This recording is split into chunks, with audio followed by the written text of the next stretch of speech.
Let us see this question. In a capacitor of capacitance 20 microfarad, the distance between the plates is 5 mm. हमें capacitance दिया गया है और separation distance दिया गया है 5 mm. If a dielectric slab of 2 mm, dielectric slab दिया गया है 2 mm का, और dielectric जिसका dielectric constant है 3, is inserted between the plates, then the new capacitor, मतलब कैपेसिटर के अंदर अगर हम लोग डाइलेक्ट्रिक इंसर्ट कर दे तो नया कैपेसिटेंस क्या होगा, ये हमसे पूछा गया है। तो हमारा कंसेप्ट यूज हो जाएगा capacitor with dielectric, capacitor with dielectric.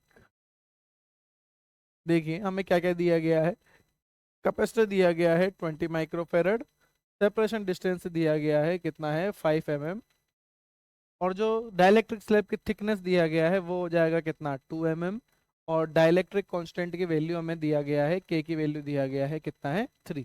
मतलब इस तरीके से हमारे पास में एक पैरेलल प्लेट कैपेसिटर है जिसकी थिकनेस हमारे पास में कितना है 5 mm, और यहाँ पर बीच में एक डाइलेक्ट्रिक स्लैब भरी हुई है जिसकी थिकनेस है हमारे पास में t is equals to 2 mm। तो इसका डाइलेक्ट्रिक कांस्टेंट हमें दिया गया है एप्सिलॉन r, या k की वैल्यू हमें दिया गया है कितना है 3। इसका कैपेसिटेंस हमें निकालना है। हमें पता है कि इसका कैपेसिटेंस हमारे पास में कितना हो जाएगा,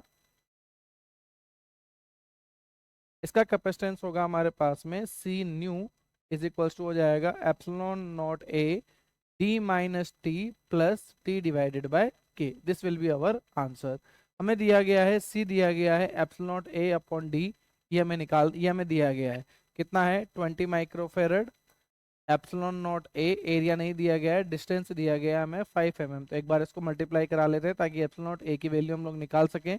ये कितना हो जाएगा हमारे पास में 20 इंटू 10 की पावर -6 और 5 इंटू 10 की पावर -3।